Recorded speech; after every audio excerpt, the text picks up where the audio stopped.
दोस्तों, धरती से इस समय एक दूसरा चांद भी देखा जा सकता है, यानी 2 चांद देखे जा सकते हैं। अगले 2 महीने यानी नवंबर के आखिर तक ये मिनी मून धरती की परिक्रमा करेगा, यानी 29 सितंबर 2024 से 25 नवंबर 2024 तक अस्थायी रूप से पृथ्वी की परिक्रमा करेगा। ये मिनी मून एक एस्टेरॉइड है जिसका नाम 2024 PT5 है। यह एस्टेरॉइड रविवार को पृथ्वी के गुरुत्वाकर्षण में आ गया है। इसके 2 महीने तक पृथ्वी की परिक्रमा करने की उम्मीद है। ये 25 नवंबर तक हमारे ग्रह का चक्कर लगाएगा। एस्टेरॉइड 2024 PT5 करीब 10 मीटर चौड़ा है और वैज्ञानिकों ने इसे पहली बार अगस्त में स्पेन में खोजा था।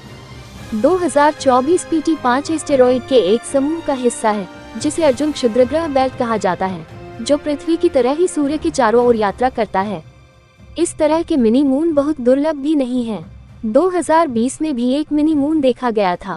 अंतरिक्ष में इस समय एक नहीं 2 चंद्रमा दिख रहे हैं, लेकिन इस दूसरे चांद को कोई भी रात में नहीं देख सकता है। मिनी मून को कोई भी नंगी आंखों से नहीं देख पाएगा, यहाँ तक कि नियमित दूरबीनें भी इसे नहीं खोज पाएंगी।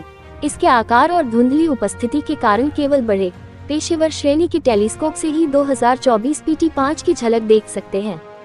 ऐसे में आम लोगों के लिए इसे देखना तकरीबन नामुमकिन है। आम लोगों को इसे देखने के लिए ऑब्जर्वेटरी से आने वाली तस्वीरों का इंतजार करना होगा। यह मिनी मून उस वैज्ञानिक सिद्धांत को मजबूत करता है तो कहता है कि पृथ्वी के आसपास अंतरिक्ष में बहुत सी वस्तुएं लगातार तैर रही हैं, जिनमें से कुछ को ही देखा जा सकता है। मिनी मून बेहद दुर्लभ होते हैं। ये एस्टेरॉइड आमतौर पर पृथ्वी के गुरुत्वाकर्षण की वजह से ग्रह की कक्षा में 10 से 20 वर्षों में एक बार ही आते हैं। हालांकि हाल के वर्षों में खोज पाएगी सामने आया है कि ये एक्सोस्फीयर में रह सकते हैं, जो पृथ्वी की सतह से लगभग 10,000 किलोमीटर ऊपर है। औसतन मिनी मून कुछ महीनों से लेकर 2 साल तक पृथ्वी की कक्षा में रहते हैं। इसके बाद ये पृथ्वी के गुरुत्वाकर्षण खिंचाव से अलग हो जाते हैं। वैज्ञानिक इस बात के लिए भी निश्चित नहीं है कि यह क्षुद्रग्रह केवल अंतरिक्ष चट्टान का एक टुकड़ा है या फिर चंद्रमा का एक टुकड़ा है जो बहुत पहले टूट गया था। दिलचस्प बात यह है कि इस लघु चंद्रमा के 2055 में फिर से पृथ्वी के पास से गुजरने की उम्मीद है। ये ध्यान देने योग्य है कि मिनी चंद्रमा पहले भी देखे गए हैं और कई लोगों द्वारा इस पर ध्यान नहीं दिया गया है।